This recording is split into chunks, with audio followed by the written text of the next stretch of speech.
Hello everyone, welcome to new video. তো আজকে থেকে একটা নতুন ভিডিও সিরিজ স্টার্ট হচ্ছে, যেখানে কাউন্সিল রিলেটেড সমস্ত ডিটেলস এ টু জেড তোমাদের সাথে ডিসকাস করা হবে।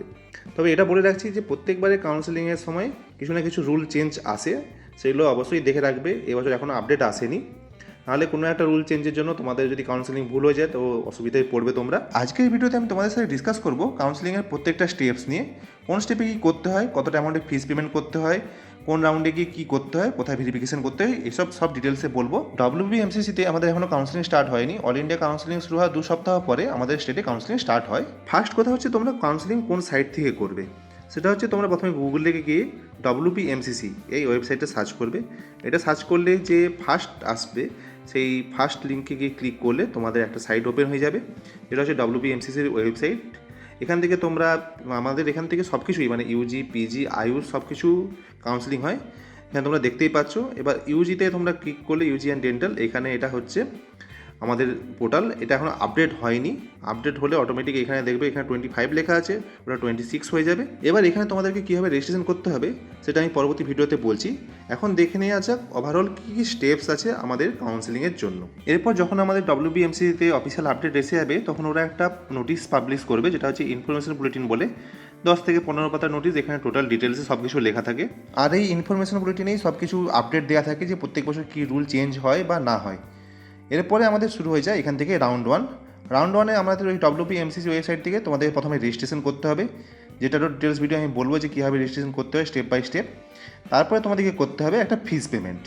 এটা হচ্ছে ফিসের অ্যামাউন্টটা হচ্ছে 2000 ফর আনরিজার্ভ ক্যাটাগরি, আর 1500 যেটা হচ্ছে বাকি সমস্ত ক্যাটাগরির জন্য। এটা হচ্ছে নন রিফান্ডেবল ফিস, যেটা তোমাদেরকে ওয়ান টাইম পেমেন্ট করতে হয় ফর রেজিস্ট্রেশন অ্যান্ড কাউন্সেলিং। যেদিন তোমরা রেজিস্ট্রেশন আর ফিস পেমেন্ট করবে তার নেক্সট দিনই তোমাদের পড়বে ফিজিক্যাল ভেরিফিকেশান।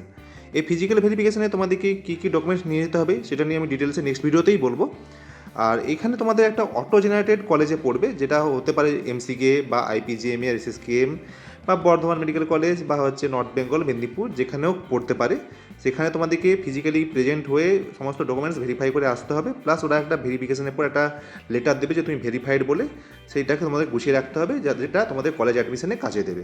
এবার এই ফিজিক্যাল ভেরিফিকেশনটা তোমাদেরকে কতবার করাতে হবে, একবার, বা তোমরা যদি ফার্স্ট রাউন্ডে না করো তোমরা কি ফ্রেশভাবে সেকেন্ড রাউন্ডে করতে পারবে কি পারবে না, বা সেকেন্ড রাউন্ডেও যদি না করো তোমরা থার্ড রাউন্ডে কি ফ্রেশভাবে করতে কি পারবে না, সেটা নিয়েও ডিটেলসে বলবো পরবর্তীকালে। এরপরে ভেরিফিকেশন হওয়ার 2 থেকে 3 দিন পরে তোমাদের একটা অফিসিয়াল মেরিট লিস্ট, যেটা ওয়েস্ট বেঙ্গলের মেরিট লিস্ট পাবলিশ হবে। শুধু মেরিট লিস্ট নয়, ওর সাথে সিট ম্যাট্রিক্সও পাবলিশ হবে ফর রাউন্ড 1। এবার ওখানে তোমরা দেখতে পাবে যে যে কলেজে সিট পেয়েছে সেটা কনফার্ম হয়েছে কিনা, সবগুলো ওখানে লেখা থাকবে। আর এই মেরিট লিস্ট আর সিট ম্যাট্রিক্স পাবলিশ হওয়ার কিছুক্ষণের মধ্যেই তোমাদের চয়েস ফিলিং স্টার্ট হয়ে যাবে। এবং চয়েস ফিলিং, চয়েস লকিং নিয়েও আছে, যে তোমরা যদি লক করতে ভুলে যাও তাহলে কী হতে পারে, এগুলো ডিটেলসে বলবো। এই চয়েস ফিলিংয়ের জন্য তোমাদেরকে 48 আওয়ার্স টাইম দেওয়া হবে। এবার তার থেকে 2 থেকে 3 দিন পরে এবার তোমাদের অ্যাকচুয়াল রেজাল্টটা পাবলিশ হবে। WBMCC নিজেদের প্রোফাইলে লগ ইন করে তোমরা ওখানে তোমাদের অ্যালটমেন্ট লেটারটা তোমরা পেয়ে যাবে, এবং অ্যালটমেন্ট লেটার পাওয়ার 3 দিনের মধ্যে তোমাদেরকে অ্যাডমিশন নিতে হবে তোমাদের যে কলেজে অ্যালটমেন্ট হয়েছে সেই কলেজে গিয়ে। তবে কিছু কলেজের ক্ষেত্রে, মেনলি প্রাইভেট কলেজগুলোর ক্ষেত্রে, প্রাইভেট কলেজে গিয়ে ডাইরেক্ট অ্যাডমিশন নিতে হয় না। সেক্ষেত্রে এখানে অলরেডি ইনস্ট্রাকশন লেখা থাকে যে for all private medical college admission should be defined government medical college. ওরা একটা লিস্ট দিয়ে দেয় যে এই কলেজের স্টুডেন্ট যারা অ্যালটেড হয়েছে তারা এই কলেজে গিয়ে তোমরা ওই কলেজের জন্য অ্যাডমিশন নেবে। আর এর সাথে হচ্ছে আরেকটা যে আমাদের ডেন্টালের ক্ষেত্রে আমাদের আর আহমেদ, সবাই নাম জানো। এবার প্রাইভেটে যাদের অ্যালটমেন্ট হবে তারা ওই আর আহমেদ দিয়ে যেয়ে তাদেরকে রিপোর্টিং করতে হবে। কলেজের রিপোর্টিংয়ের সময় তোমরা ফিজিক্যাল ভেরিফিকেশনের সময় যে সমস্ত ডকুমেন্টস নিয়ে গেছিলে সেটা, প্লাস তার সাথে গভর্নমেন্টের জন্য একটা বন্ড তৈরি করতে হয়, আর প্রাইভেটে একটা ব্যাঙ্ক গ্যারেন্টি তৈরি করতে হয়, যেটা নিয়ে অলরেডি আমি ডিসকাস করেছি ডিটেলসে, তোমরা চেক করতে পারো। এগুলো তৈরি করতে হবে, এগুলো নিয়েও ডিটেলসে আমি বলবো। এবার রাউন্ড 1-এ কাউন্সেলিং কমপ্লিট হওয়ার পর, কলেজে অ্যাডমিশন হওয়ার পর আবার অল ইন্ডিয়াতে সেকেন্ড রাউন্ড কাউন্সেলিং শুরু হবে।